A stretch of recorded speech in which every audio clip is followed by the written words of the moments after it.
What's going on, guys? It's Greg here, aka NYPrepper.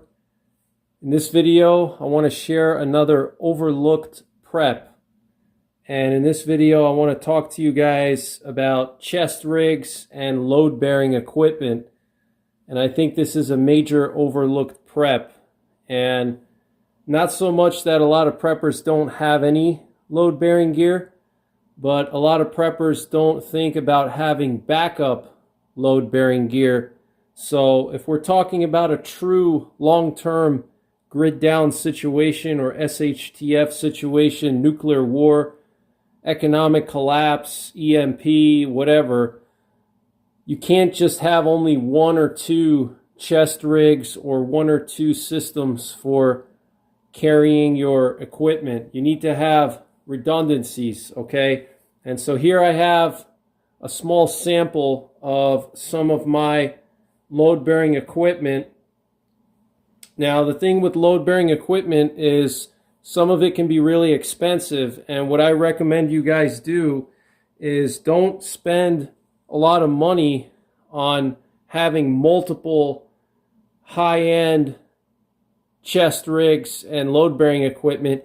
Get yourself two high-end chest rigs or two high-end pieces of load-bearing equipment, and then get a couple of lower-end or medium-end pieces of load-bearing equipment. And that's what I have over here. I have a variety of different types of load-bearing equipment here. I have a battle belt, I have some minimalist chest rigs, I have some military surplus chest rigs, I have some Condor stuff, which is very affordable.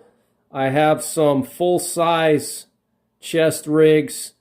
So have a variety of different chest rigs and load-bearing equipment. Don't just rely on one particular system. If you are the type of person that really loves plate carriers, don't just only have plate carriers. Get some minimalist chest rigs. Get some standard chest rigs. Get some battle belts.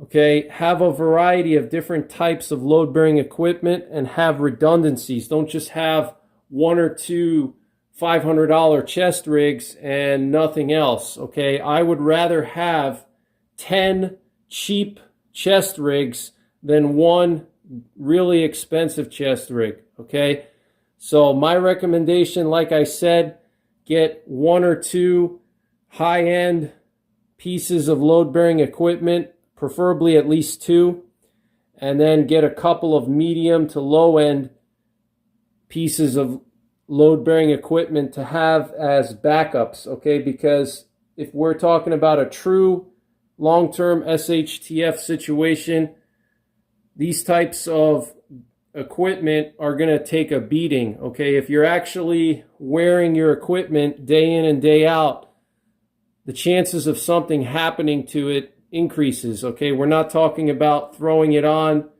and going to the range once a year or twice a year doing some tactical classes. We're talking about a true grid down situation. You can't just have one or two types of load-bearing equipment. You need to have many different types, okay? Different configurations, different colors for different seasons, okay? If you notice here, I have a variety of different types. I have coyote brown, I have olive drab, I have multicam, I have black, okay?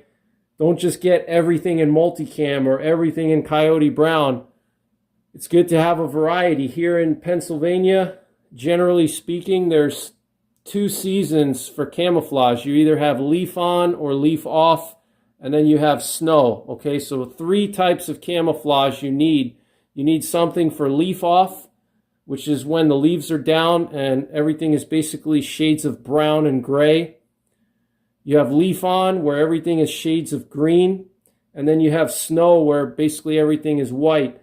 Now with the snow, you don't have to get white chest rigs and white load-bearing equipment because you're not going to find it anyway. You just need to have some type of snow camo that would go over your load-bearing equipment, like the German snow poncho, which is something I'm a huge proponent of, okay?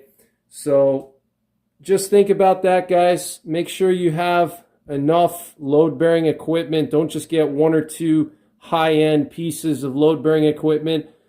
Get yourself a variety of different kinds: battle belts, minimalist chest rigs, plate carriers, assault vests. Have a variety, because also you may have to loan it to people.